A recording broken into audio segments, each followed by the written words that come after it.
Many Christian teachers talk about a so-called tension between present and future statements by Jesus regarding the kingdom of God.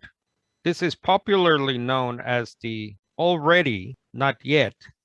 That is, the kingdom, they say, is already fulfilled by living a kingdom life now.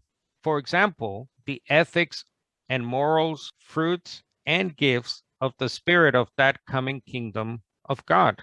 At the same time, the kingdom, they say, is not yet, because Jesus also said the kingdom of God is near and not already here.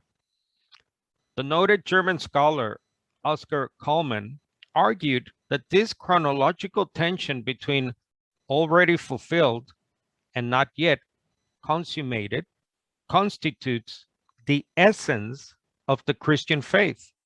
But if you do an accounting of all the sayings about the kingdom by Jesus in the Gospels, they show no such, quote, tension.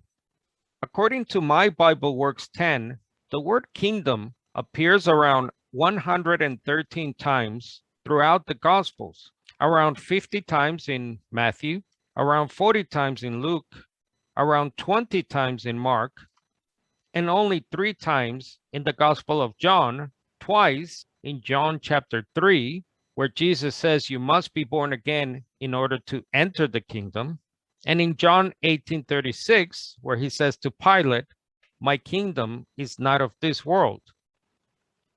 I found only 3 possible exceptions to this rule, where Jesus says that the kingdom in some sense has come upon certain people, Matthew 12 and Luke 11, or is present during his ministry, Luke 17:21. So according to these stats, that's 3 out of 113 times, or only 2% of the time, that the kingdom is anything but a future event on the lips of Jesus. So the emphasis, as you can see, is overwhelmingly on a future kingdom of God that will one day be established on a renewed earth.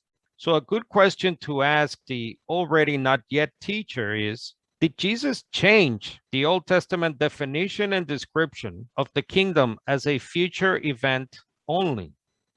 Or did Paul, when he says to the church at Corinth, for example, already you have all you want, already you have become rich, already you have begun to reign, already not yet?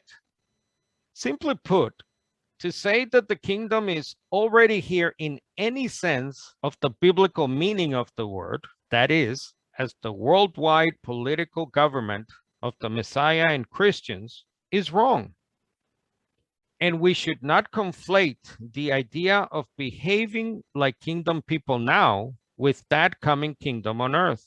And that's because the phrase already not yet is a self-evident contradiction, if not altogether a nonsensical term.